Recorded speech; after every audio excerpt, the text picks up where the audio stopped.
I have the pleasure to present to you Dr. Martin Luther King, Jr.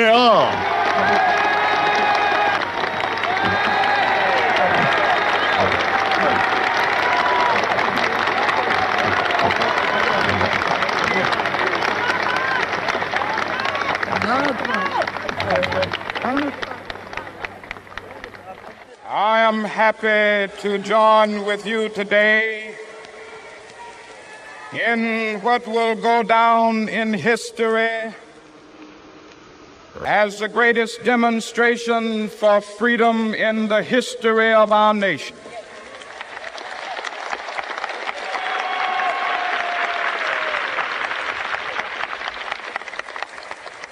Five score years ago, a great American in whose symbolic shadow we stand today signed the Emancipation Proclamation. This momentous decree came as a great beacon light of hope to millions of Negro slaves who had been seared in the flames of withering injustice. It came as a joyous daybreak to end the long night of their captivity. But 100 years later, the Negro still is not free. 100 years later, the life of the Negro is still sadly crippled by the manacles of segregation and the chains of discrimination. 100 years later, the Negro lives on a lonely island of poverty in the midst of a vast ocean of material prosperity. This nation will rise up and live out the true meaning of its creed. We hold these truths to be self-evident, that all men are created equal.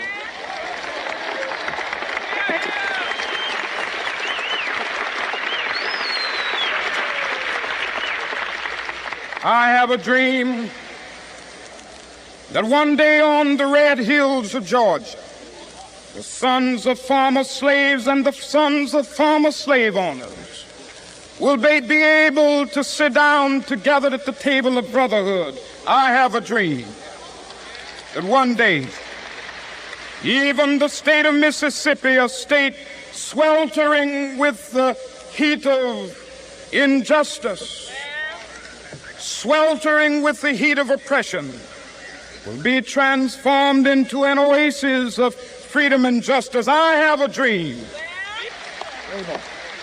that my four little children will one day live in a nation where they will not be judged by the color of their skin, but by the content of their character. I have a dream today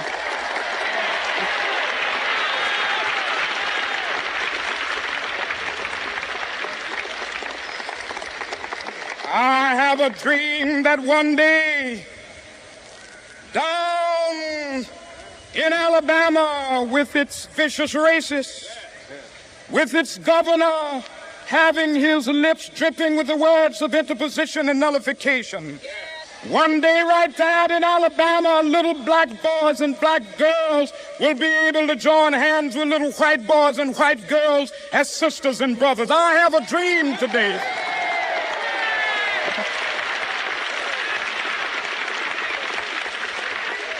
I have a dream that one day every valley shall be exalted.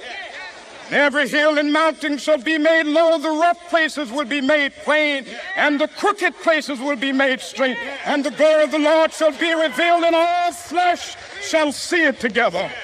This is our hope. This is a faith that I go back to the South with. With this faith, we will be able to hew out of the mountain of despair a stone of hope. With this faith, we will be able to transform the jangling discords of our nation into a beautiful symphony of brotherhood. With this faith, We will be able to work together, to pray together, to struggle together, to go to jail together, to stand up for freedom together, knowing that we will be free one day. This will be the day. This will be the day when all of God's children will be able to sing with new meaning, "My country, tears of thee. Sweet land of liberty, of thee I sing. Land where my fathers died, land of the pilgrim's pride. From every mountainside, let freedom ring. And if America is to be a great nation, this must become true. And so let freedom ring. From the prodigious hilltops of New Hampshire, let freedom ring.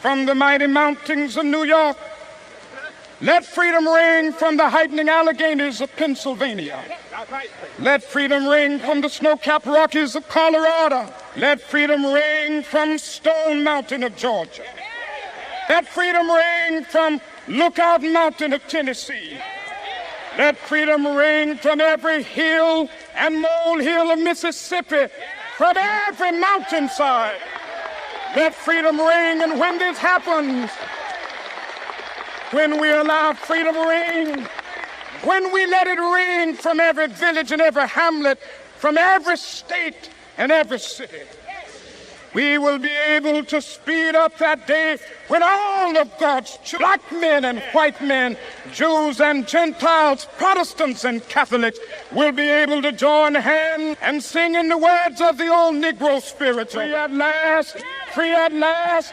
Thank God Almighty, we are free at last.